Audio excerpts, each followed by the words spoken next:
My boyfriend dumped me because I'm a shameful woman's daughter. He doesn't know my real mother is his mother's boss. Ryan and I dated for 2 years. Met at a coffee shop near the university. He was finishing law school, I was in my final year of business. Everything was perfect until he met my family. Or what he thought was my family. See, I was raised by my dad and stepmother Donna after my parents divorced when I was 3. She married Dad when I was 5. Loved me like her own. She works as a bartender at a gentleman's club because the tips are incredible, and she's putting my stepbrother through medical school. But I don't lead with that information.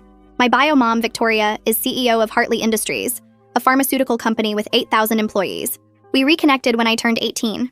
She pays for my college, my apartment, everything. But I wanted Ryan to love me for me, not for my mother's money, so I never mentioned her. I only introduced him to Dad and Donna. The dinner was going fine until Ryan asked what Donna did for work. She said honestly, I work in hospitality. Ryan pushed. What kind? Dad answered, she works at a club downtown. Makes great money. Ryan kept pushing until Donna finally said, I'm a bartender at the Velvet Room. I saw Ryan's face change. The Velvet Room is upscale, but it's still a strip club. He barely spoke the rest of dinner. In the car afterward, he was cold. You didn't tell me your stepmother works at a strip club. Why would I? It's just a job. Just a job? Cassie, that's not just a job. That's... What kind of woman does that? A woman supporting her family? He dropped me off without kissing me goodnight. 2 days later, he called. We need to talk. We met at the same coffee shop where we'd met. He didn't even let me sit down before starting. I can't do this. I can't be with someone from that kind of background. What kind of background? You know what kind. My mother raised me with standards. She works respectable jobs, built a real career, director of operations at Hartley Industries. That's the kind of family I need to be with. Not whatever your situation is. You're breaking up with me because my stepmother tends bar? I'm breaking up with you because you're clearly from a different class of people. What would my colleagues think? My family? That I'm dating some girl whose mother figure dances for money? She doesn't dance. She serves drinks. Same environment, same kind of woman. And that stuff, it's genetic. The apple doesn't fall far from the tree. I sat there stunned. You think I'm contaminated because of where Donna works? I think we come from different worlds. My mother worked her way up from nothing to become a director at a Fortune 500 company. She taught me to aim higher. You're beautiful, Cassie, but beauty fades. Class is forever. And you don't have it. He left me sitting there, blocked my number that night, posted on social media about knowing your worth and not settling. His friends liked it. His mother, Beverly, commented with heart emojis. That's when I decided to destroy them both. See, what Ryan didn't know was that Beverly's boss, the CEO she's been trying to impress for 15 years, is my biological mother. Victoria and I have lunch every Wednesday. She's been grooming me to take over eventually. I have an office at Hartley Industries under a different last name for privacy. I know every executive, every department head, and I know exactly how precarious Beverly's position is. She's been gunning for a VP promotion for 3 years, always passed over. Victoria once told me Beverly was competent but lacks strategic thinking. Her reviews are mediocre. She's one restructure away from being redundant. I called Victoria that night, told her everything, not asking for favors, just sharing what happened. Victoria was quiet for a long moment. Beverly's son said you're trash? Because of Donna? He said I'm from a different class, that his mother taught him standards. Victoria laughed. His mother who spends her lunch breaks crying in the bathroom because she can't figure out Excel? Who did I keep after the merger out of pity? That Beverly? The next week, Victoria announced a major restructuring. Every director had to reapply for their position, present their value to the company. Beverly was panic texting Ryan constantly. I know because his friend Jake was still friendly with me and showed me screenshots. They're making us compete for our own jobs. The CEO is personally reviewing everything. The presentations were scheduled for Friday. Thursday night, Victoria called me. Want to sit in on tomorrow's reviews? Good learning experience. You can use the executive observation room. I said yes and drove to the office that night. The building was mostly empty when I got there around 8. Security nodded at me because I had a badge with my real last name on it and they knew who I was. And I took the elevator to the executive floor and found the observation room next to the main boardroom. A tech guy was already there setting things up. He showed me how the one-way glass worked. I could see into the boardroom perfectly, but anyone in there just saw a mirror. He adjusted the audio system and suddenly I could hear everything. He tested it by walking into the boardroom and talking. His voice came through the speakers clear and sharp. He came back and explained the controls. Volume, recording options, even a panic button if something went wrong during observations. I sat in one of the leather chairs facing the glass and looked into the empty boardroom. Tomorrow, Beverly would stand there trying to save her job. Tomorrow, I would watch her struggle. The thought made something twist in my chest, but I pushed it away. My phone rang around 9. Victoria. I answered, and she asked if I was still at the office. I told her I was in the observation room. She was quiet for a second. Then she asked if I was sure I wanted to do this. Her voice sounded careful, like she was worried about me. I said I needed to see it through. I needed to watch what happened. She sighed and said she understood, but she wanted me to know something. Once I watched someone's career fall apart, I couldn't unsee it. Once I saw Beverly at her worst, that image would stay with me. Was I ready for that? I told her I was. She said okay, and that she would see me tomorrow. After we hung up, I sat in the observation room for another hour, just staring at the empty boardroom. Then I went home. I couldn't sleep. I lay in bed staring at the ceiling, thinking about tomorrow. Part of me felt excited. Ryan had called me trash. Beverly had raised him to think people like Donna were beneath him. Now Beverly would pay for that. But another part of me felt sick. What if this was too much? What if I was being cruel instead of fair? Around 3 in the morning, I grabbed my phone and texted Jake. I asked how Beverly was doing. He answered right away like he couldn't sleep either. He said Ryan's mom had been crying for days. She was terrified. Ryan was terrified too. Their whole family was scared about what would happen. I stared at that message for a long time. Then I put my phone down and tried to sleep, but I couldn't. Friday morning finally came. I got up early and showered. I put on the professional clothes I kept at my office. A black suit that made me look older. Heels that added 2 inches. I did my makeup carefully. Looked at myself in the mirror. I looked like an executive. Like someone who belonged in that observation room. Like Victoria's daughter. I got to the office at 7:30. The presentations didn't start until 9, but I wanted to be there early. I went straight to the observation room and sat down. Watched through the glass as people started arriving. Executives filed in carrying coffee and laptops. Board members took their seats at the big table. Victoria came in last, looking calm and professional. She didn't look at the observation room glass, but I knew she knew I was there. The first presentation started at 9. Some director I didn't know talking about operational efficiency. I barely paid attention. The second presentation was better. A woman who actually seemed to know what she was doing. Then it was Beverly's turn.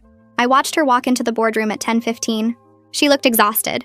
Her suit was nice, but her face was pale and tight. She carried a huge binder that looked like she had spent weeks putting it together. I could see her hands shaking as she set up her laptop. She dropped the connection cord twice before getting it plugged in. Something uncomfortable twisted in my stomach watching her struggle. The laptop wouldn't connect to the projector at first. Beverly's face went red as she fumbled with the cables. One of the executives checked his watch. Another whispered something to the person next to him.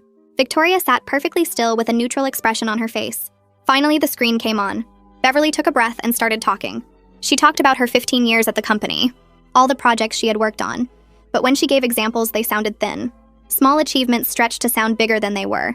When she got to the strategic vision section, I could tell she had copied it from corporate websites. Words like synergy and optimization and stakeholder engagement, buzzwords that didn't mean anything specific. The board members started asking questions. Hard questions about specific metrics and outcomes. Beverly stumbled through her answers. She kept saying things like we optimized the workflow and we created synergy between departments. But when they asked for numbers, she didn't have them. When they asked for specific examples, she got vague. One executive asked what her biggest achievement was, and Beverly talked for 3 minutes without actually answering the question. I was getting what I wanted. Beverly was failing. But watching her struggle felt different from I thought it would. It didn't feel like justice. It felt like watching someone drown while everyone else just watched. After 45 minutes, Beverly finished. She thanked everyone and her voice sounded desperate, like she knew how badly it had gone. She gathered her things too fast and left the boardroom walking like she was trying not to run. Through the glass, I watched her stop in the hallway outside. She leaned against the wall and put her hand over her mouth. I realized I was watching someone's whole professional life crumble.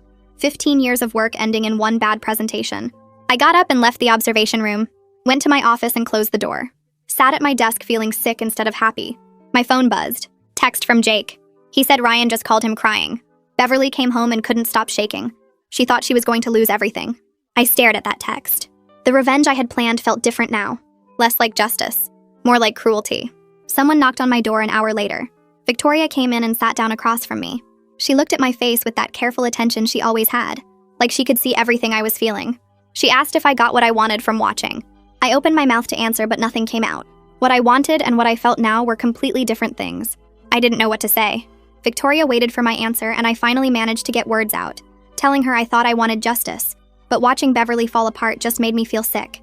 She nodded slowly and said that power is complicated, especially when you use it for personal reasons instead of professional ones. Using corporate authority to hurt someone who hurt you always costs something, she explained. And now I had to decide if that cost was worth what I got. I asked her what she meant by cost, and she said that knowing you have the power to destroy people changes how you see yourself. And once you use that power, you can't pretend you're just a regular person who got hurt. You become someone who weaponizes their advantages, and that's a different kind of person entirely. She stood up and told me to go home and think about what kind of person I wanted to be, then left my office quietly. I sat there for another 20 minutes feeling worse than I had all day. Finally, I grabbed my keys and drove to Dad and Donna's house without calling first, needing to be around people who loved me without all the corporate complications. Donna opened the door and took one look at my face before pulling me into a hug. I started crying without fully understanding why, just letting it all out while she held me and rubbed my back. Dad appeared in the hallway looking worried, and Donna waved him over and they both just held me while I cried on their front porch. Eventually, Donna guided me inside and sat me down at the kitchen table while Dad made tea. They didn't ask questions, just let me cry until I was ready to talk. Over dinner, I told them what happened, leaving out some details but explaining that I used my connection to Victoria to hurt the people who hurt me. I described watching Beverly's presentation fail and how it felt different from what I expected. Dad looked troubled and asked if I thought I'd done the right thing. I said I didn't know anymore. Donna surprised me by saying that sometimes people need to face consequences for their cruelty. She didn't think I should feel guilty for letting Beverly's mediocrity catch up with her, especially after what Ryan said about me. Dad argued that revenge and justice aren't the same thing, but Donna pointed out that Beverly raised a son who thinks bartenders are shameful and their families are contaminated. She said people like that need to learn that their prejudices have costs. My phone rang while we were still talking, and Donna saw it was Emerson calling. She put him on speaker, and his excited voice filled the kitchen. He told us about a surgery he observed that day, and how the attending physician praised his work and said he had real talent. He was talking so fast about the procedure and what he learned, his enthusiasm spilling through the phone. Listening to his excitement about the career Donna's bartending job was making possible reminded me exactly why Ryan's contempt for her was so unforgivable. Donna worked at the Velvet Room so Emerson could become a surgeon, and Ryan had called her shameful for it. After Emerson hung up, I hugged Donna again and thanked her for always being there for me.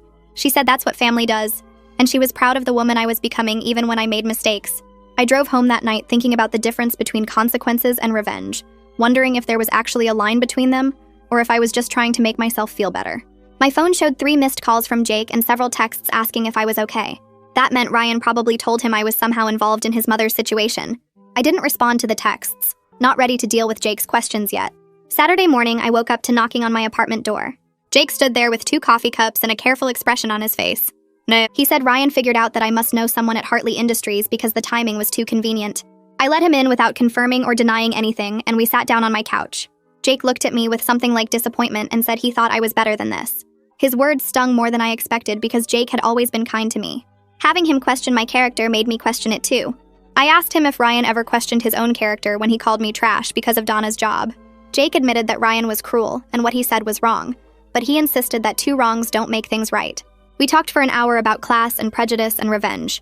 Jake told me that Beverly grew up in extreme poverty and spent her whole life terrified of falling back into it. That fear was what made her obsessed with respectability and status, and she passed that anxiety to Ryan as values. Now I was using their fear against them, he said, and that made me just as bad as they were. I argued that they hurt me first, but Jake said hurting people back just creates more hurt. He told me about Beverly's childhood, how she grew up in a trailer park with an alcoholic father and worked 3 jobs to put herself through community college. She clawed her way up from nothing and taught Ryan that status and respectability were the only things protecting them from falling back down. It didn't excuse what Ryan said to me, Jake acknowledged, but it explained why Beverly was so harsh about class and why Ryan absorbed those values. After Jake left, I sat with this new information, understanding Beverly's cruelty toward people she sees as lower class differently now. It didn't excuse what Ryan said to me or the values Beverly taught him, but it made them human in a way that complicated my anger. Beverly wasn't just some snob looking down on people. She was someone so scared of poverty that she built her entire identity around never being poor again, and she taught Ryan that same fear disguised as standards. Sunday morning, Victoria called to tell me that the board met yesterday afternoon to discuss the presentations. Beverly's was ranked in the bottom 3 out of 8 directors who presented. Victoria said she would make her final decision this week, but she wanted me to know that whatever happened would be based on Beverly's actual performance, not on my anger at Ryan. She asked me again what I wanted the outcome to be, and I realized I didn't have a good answer anymore. I called Victoria that evening after sitting with Jake's words for hours. She answered on the second ring, and I told her everything about Jake's visit, about Beverly growing up in a trailer park with an alcoholic father, about the fear that drove her obsession with status. Victoria was quiet for a long time after I finished talking. When she finally spoke, her voice was thoughtful instead of angry. She said that most cruelty comes from fear, that people who feel secure don't need to push others down to feel safe. Then she asked me what I wanted the outcome to be now that I understood Beverly better. I opened my mouth to answer and realized I had no idea anymore. The clear anger that drove me to set this whole thing in motion had gotten complicated by understanding, and I didn't know what justice looked like when I could see everyone's humanity. Victoria told me to think about it and we'd talk more soon. Monday morning, I sat in my business ethics class trying to focus on the lecture, but my mind kept circling back to the same question. What did justice actually look like in this situation? My professor was talking about corporate responsibility and conflicts of interest, about how leaders have to balance competing obligations and make decisions that serve multiple stakeholders. I felt like the universe was directly mocking me. Every example she gave seemed designed to highlight exactly the mess I'd created by mixing personal revenge with corporate power. The student next to me was taking detailed notes while I just stared at my blank laptop screen, unable to concentrate on anything except the weight of the choice I'd set in motion. My phone buzzed during class with a text from Jake. Ryan wanted to talk to me. My first reaction was to refuse, to tell Jake that Ryan had his chance to talk and he used it to call me trash. But something made me hesitate before typing that response. Maybe it was Victoria's question about what I wanted the outcome to be, or maybe it was just curiosity about what Ryan thought he could possibly say now. I texted back that I'd meet him, but not at our usual coffee shop. I picked a place across town, somewhere without memories attached to it. Jake sent back the address confirmation and said Ryan would be there at 3. I got to the coffee shop 15 minutes early and picked a table in the back corner where we wouldn't be easily seen. Ryan walked in exactly at 3 and I barely recognized him. He looked terrible, exhausted in a way I'd never seen during our 2 years together. His suit was wrinkled like he'd slept in it, and there were dark circles under his eyes. He bought a coffee and sat down across from me without the confident posture he usually carried. His hands shook slightly as he set his cup on the table. Ryan started talking before I could say anything. He said he knew I was connected to what was happening to his mother somehow, that the timing was too convenient to be coincidence. He wasn't here to beg, but he needed me to understand what this would do to his family. His father had serious health issues and relied on his mother's insurance. His younger sister was in high school and counting on his mother's income to pay for college. If Beverly lost her job, their whole life would fall apart. Not just her career, but everything they'd built. All the security his mother had fought so hard to create. He looked at me with desperate eyes, and I could see he was barely holding himself together. I sat there listening to him talk about his family's money situation, and his mother's fear and his own guilt for not understanding what she'd given up to get where she was. Part of me wanted to scream at him that he should have thought about consequences before he called me shameful, before he decided I was contaminated by Donna's job. But another part of me recognized that he was learning something painful right now. He was facing the reality that his judgments had real costs, that looking down on people could circle back and hurt the people he loved. Maybe that was the point all along, not destroying Beverly, but making Ryan see what his prejudice actually meant. I asked Ryan if he understood why what he said to me was so cruel. He was quiet for a long time, staring at his coffee cup and not meeting my eyes. Finally, he admitted that he never thought about Donna as a real person, with her own dignity and reasons for her choices. He saw her job and made assumptions about her character, about who she was as a human being. And he did the same thing to me, judged me based on association instead of knowing me. He said he was ashamed of that now, that watching his mother face judgment from people who didn't know her full story made him realize what he'd done to me and Donna. We talked for 2 hours, and Ryan cried at one point, actually cried sitting in that coffee shop. I watched him face his own prejudices and realized that this was more satisfying than watching his mother's career fall apart. This was what I actually wanted, for him to understand what he'd done and feel the weight of it. He asked if there was anything I could do to help his mother, and I told him honestly that I didn't know if there was, or if I should. The question wasn't whether I had power to change things, but whether using that power would make me the same kind of person who judged others without seeing their full humanity. That evening, I met Victoria for lunch. Our regular Wednesday meeting moved to Monday because of everything happening. We sat at her usual table in the executive dining room, and I told her about my conversation with Ryan. She listened carefully without interrupting, her face showing that CEO expression of taking in information and processing it. When I finished, she asked me what I thought Beverly's fate should be. She reminded me that as future CEO, I'd face these kinds of decisions constantly, choices where there were no perfect answers, and I had to develop my own way of thinking about what was fair. The ethics weren't in a textbook. They were in figuring out how to balance justice with mercy when real people's lives were on the line. I told Victoria that I thought Beverly should face real consequences for being mediocre at her job for 15 years, for coasting on competence instead of excellence. But I didn't want to be the reason she was completely destroyed. There was a difference between accountability and revenge, and I needed to stay on the right side of that line even if Ryan hadn't. Victoria nodded slowly and said that was a mature distinction to make. She'd been thinking about options that would hold Beverly accountable without devastating her family, ways to address the performance issues without using corporate power as a personal weapon. Victoria explained that there was a position opening in their satellite office in another state, a lateral move that would keep Beverly's salary and benefits but remove her from the promotion track she'd been failing to advance on anyway. It would be a clear signal that headquarters didn't see her as executive material, a demotion in terms of status and prestige, but it wouldn't be a firing and it would get her away from the corporate politics she was terrible at handling. The satellite office needed someone competent to manage operations, and Beverly could do that job, just not the strategic leadership role she'd been pushing for. It was a solution that served the company's needs while also acknowledging that Beverly had a family depending on her income. I looked at Victoria across the table and asked the question that had been sitting in my stomach since she explained the satellite office plan. Was this really about Beverly's performance, or was she doing it for me? Victoria set down her fork and met my eyes with that CEO expression she gets when she's being completely honest. Both, she said. Beverly didn't deserve to keep competing for VP positions she would never get. Her performance reviews proved that over 15 years, but she wasn't incompetent enough to fire outright either. The satellite office solution served the company's needs while also being more kind than I probably deserved to give after what Ryan said to me. She reminded me that leadership meant making decisions that served multiple purposes at once, and this one held Beverly responsible without destroying her family. I nodded and finished my lunch, feeling something settle in my chest that had been twisted up since the breakup. Wednesday afternoon came, and I was in my office when Victoria's assistant sent the company-wide email announcing the restructuring decisions. I opened it on my laptop and read through the list of changes. 2 directors were let go completely, their positions eliminated. 3 others got promoted to new roles with bigger budgets and teams. And Beverly was offered the satellite office position in another state. Same salary and benefits, but clearly moved aside from headquarters. The email was professional and didn't explain the reasoning behind each decision, but everyone who worked at Hartley Industries would understand what it meant. Beverly was being put out to pasture, removed from the competition she'd been losing for years. My phone buzzed within minutes. Jake's text came through with a screenshot of a message from Ryan. His mom was crying but also relieved, the text said. She'd been so scared of getting fired completely that keeping her job felt like winning, even though everyone knew it was really a demotion.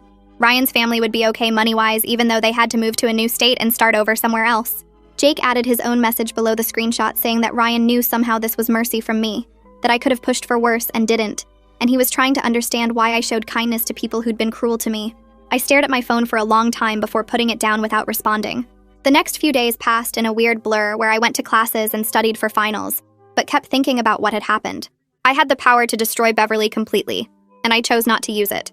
Ryan hurt me badly when he called me shameful and said I didn't have class, and Beverly taught him the values that made him think that way about people like Donna, but completely ruining them wouldn't have made me feel better for more than a moment. The satisfaction I thought I'd get from revenge turned out to be hollow, compared to the feeling of choosing mercy instead. I realized that having the ability to hurt someone doesn't mean you should do it, and that lesson felt more valuable than watching Beverly's career fall apart would have been. Thursday night my phone rang and Donna's name showed up on the screen. I answered and she said she'd heard through Dad that things worked out with the situation I'd been dealing with, and she wanted me to know she was proud of me.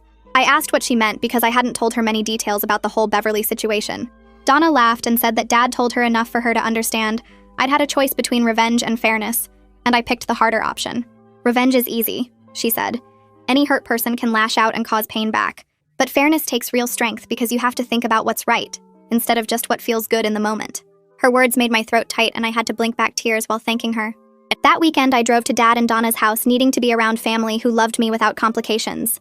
We sat in their kitchen drinking coffee and talking about everything that happened, and the conversation turned to class and dignity, and what it means to be a good person when you have power over others. Donna told me stories about her own life that I'd never heard before. Growing up poor in a trailer park and facing judgment from teachers and neighbors who thought she'd never amount to anything. She talked about choosing to work at the Velvet Room even though people looked down on it, because the money was good and her family needed it, and how she learned that her worth as a person wasn't defined by other people's narrow ideas about respectability. Dad held her hand while she talked, and I saw the love between them that had nothing to do with status or money. Emerson came home that afternoon and we all had dinner together around their small kitchen table. I looked at the faces of my family and felt grateful in a way I hadn't before Ryan's rejection. These people loved me when I was just me, before I had access to Victoria's money and power, when I was just a kid whose mom left and whose stepmom worked at a strip club. They didn't care about my connections or my future CEO position. They cared about who I was as a person. That was worth more than any revenge I could have taken on Ryan and Beverly. The dinner was loud and full of laughter. Emerson telling stories about his medical school rotations, and Dad making terrible jokes that made Donna roll her eyes. I realized that Ryan's cruelty had actually given me a gift by forcing me to see what really mattered. Monday morning, I was walking across campus to my business law class when I saw Ryan coming toward me from the other direction. We both stopped and froze for a second, and I thought about turning around and going a different way. But he walked toward me carefully like he was approaching something that might run away. And when he got close, he said his family was moving in 2 weeks, and he wanted to thank me before he left. He said he was sorry for everything he said to me, and sorry for the person he was when he said those things. His eyes were red like he hadn't been sleeping well, and his usual confidence was gone completely. I stood there holding my backpack straps and didn't know what to say at first. I told Ryan that I hoped he learned to see people for who they are instead of judging them by their jobs or where they come from. He nodded and said he was already learning that lesson the hard way. Watching his mom face judgment from people at Hartley Industries who didn't know her full story made him understand what he'd done to me and Donna. We stood there on the campus walkway with students passing around us, and I realized this was closure, the real kind that comes from both people understanding what happened. We didn't hug or promise to stay friends or exchange new phone numbers, but there was something finished between us that felt more valuable than the revenge I'd wanted when he first broke up with me. Later that week, Victoria took me to lunch at our usual Wednesday spot and told me something interesting about Beverly. Apparently, the satellite office position was actually a relief for her in ways Victoria hadn't expected. Beverly had been exhausted from competing for promotions she never got, always trying to prove herself and always falling short. The satellite office meant she could stop fighting that losing battle and just do her job without the constant pressure of headquarters politics. Sometimes what looks like punishment is actually release from a situation that was making someone miserable, Victoria said. And that's something I needed to understand about leadership. People aren't always happiest climbing higher. Sometimes they're happiest finding a place where they can succeed at what they're actually good at. I thought about that for the rest of the day. The next Wednesday at our regular lunch spot, I asked Victoria if she thought I did the right thing with Beverly and Ryan. She set down her fork and looked at me carefully before answering that there's no single right thing in situations like this. I made choices that balance justice with mercy, accountability with compassion, and that's all anyone can do when they have power over other people's lives. She said the important thing was that I thought about the consequences and didn't just act from anger, and that showed I was learning what leadership actually means. My final semester continued, and I focused on my classes and my future, feeling like I'd learned more from this whole situation than from any business course I'd taken. My ethics professor assigned a paper on conflicts of interest in corporate decision-making, and I wrote about the importance of separating personal problems from professional choices. I talked about how having power means being extra careful about why you use it, and making sure your decisions serve something bigger than just your own feelings. When she handed back the papers 3 weeks later, mine had an A at the top, and a note saying it was clear I'd thought deeply about these issues from real experience. I kept that paper in my desk drawer at home, a reminder of what I'd learned about myself. Jake and I met for coffee in late April at a place near campus, and he told me that Ryan was doing okay in his new city. He'd started working at a small law firm that did a lot of pro bono work for people who couldn't afford lawyers, and Jake said Ryan was trying to be more aware of his own biases about class and status. Jake told me he was proud of how I handled everything, that I could have destroyed Ryan's family completely, but I chose not to. He said he was glad we stayed friends through all of this because he valued people who knew how to be fair, even when they were hurt. A few days later, Donna texted me a photo from the Velvet Room showing her and 5 other bartenders holding champagne glasses and smiling at the camera. The caption said, "Still shameful after all these years," with a bunch of laughing emojis. I laughed out loud in my apartment and sent back a heart emoji, grateful for her ability to find humor in everything and never let other people's judgment touch her sense of self-worth. The photo made me think about how Donna had more dignity in her pinky finger than Ryan and Beverly had in their whole bodies, and I was lucky to have grown up learning from her. Victoria started bringing me to more executive meetings as my graduation got closer, introducing me to board members and key investors as her daughter, and the person who would eventually take over the company. People were curious about me and asked questions about my education and my vision for the pharmaceutical industry, and I learned to navigate those conversations with more skill than I'd had when this all started. I watched how Victoria handled difficult personalities and competing interests, how she stayed calm when people disagreed with her, and how she built support for her ideas by listening to other people's concerns first.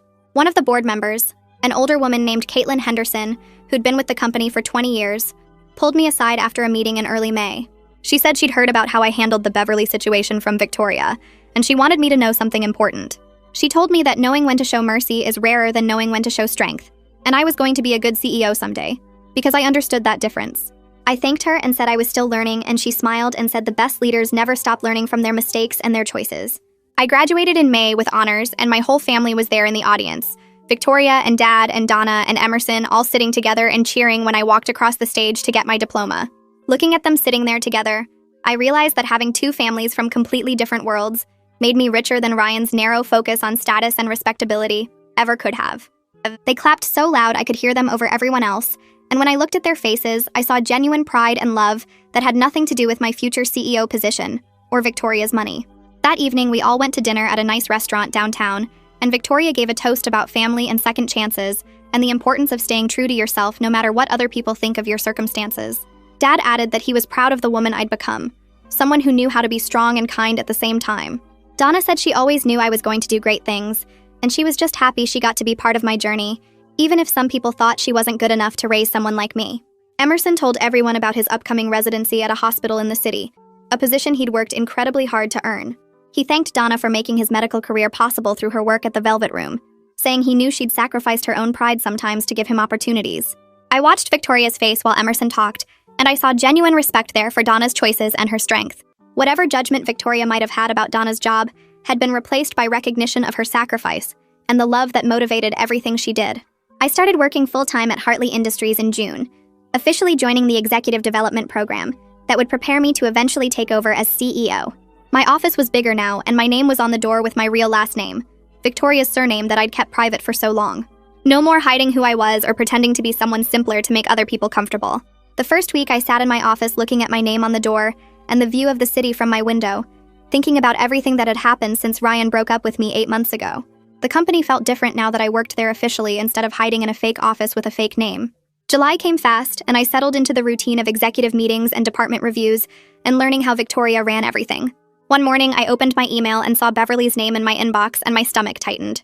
The subject line said, "Thank you," and I stared at it for 5 minutes before clicking. She wrote that the satellite office was good for her family, even though the move had been hard at first. She thanked me for whatever role I played in her keeping her job. She said she was sorry for the values she taught her son, and she understood now that dignity comes from how you treat people, not what job title you have. I read it 3 times and felt something shift in my chest. Not forgiveness exactly, but something close to it. I wrote back carefully, keeping my response short. I acknowledged her apology and wished her family well in their new city. After I sent it, I sat looking at the sent message and realized this email exchange was probably the closest we would ever get to real resolution.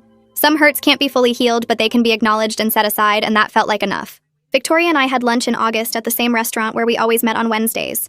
She ordered her usual salad and I got pasta, and she looked at me across the table with that CEO expression she got when she was about to say something important. She told me she'd been thinking about succession planning more seriously, and she wanted to start moving some responsibilities to me over the next few years. I would be the youngest CEO in Hartley Industries history when the time came, but she was sure I was ready for it. I felt excited and scared at the same time, thinking about running a company with 8,000 employees. The rest of the summer I spent learning the pharmaceutical business from the inside, not just sitting in meetings, but actually understanding how everything worked. I visited manufacturing facilities in 3 different states, and met with department heads and walked through labs where researchers developed new medicines. One scientist showed me a drug they were testing that could help people with a rare disease, and I understood for the first time that this company actually changed people's lives.